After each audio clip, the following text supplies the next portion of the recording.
اعوذ باللہ من الشیطان الرجیم بسم اللہ الرحمن الرحیم۔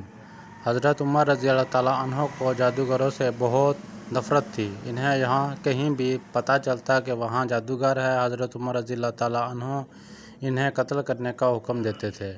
حضرت عمر رضی اللہ تعالیٰ عنہ کے دور میں ایک شخص تھا جو لوگوں کو بتا دیا کرتا تھا کہ تمہارے ہاتھ میں کتنی کنکریاں ہیں۔ وہ یہ ظاہر کرتا تھا کہ مجھے غیب کا علم ہے۔ ایک دفعہ حضرت عمر رضی اللہ تعالیٰ عنہ نے اس جادوگر کو بلایا اور اپنے ہاتھ اپنے سامنے بٹھا لیا۔ پھر آپ رضی اللہ تعالیٰ عنہ نے اپنا ہاتھ پیچھے کیا اور اپنے ہاتھ میں کچھ کنکریاں اٹھا لی۔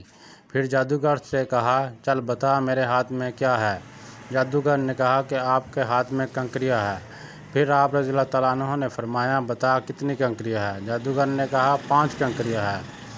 آپ رضی اللہ تعالیٰ عنہ نے پھر اپنا ہاتھ پیچھے کیا اور پھر کچھ کنکریاں اٹھائی اور پھر فرمایا، اب بتا میرے ہاتھ میں کیا ہے؟ جادوگر نے کہا کہ آپ کے ہاتھ میں کنکریاں ہیں۔ آپ رضی اللہ تعالیٰ عنہ نے فرمایا، بتا کتنی کنکریاں ہیں؟ جادوگر نے کہا، مجھے نہیں پتہ۔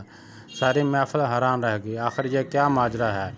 پھر آپ رضی اللہ تعالیٰ عنہ نے فرمایا، پہلے جب میں نے کنکریاں اٹھائی تھی تو مجھے بھی پتہ تھا کہ میرے ہاتھ میں کتنی کنکریاں ہیں۔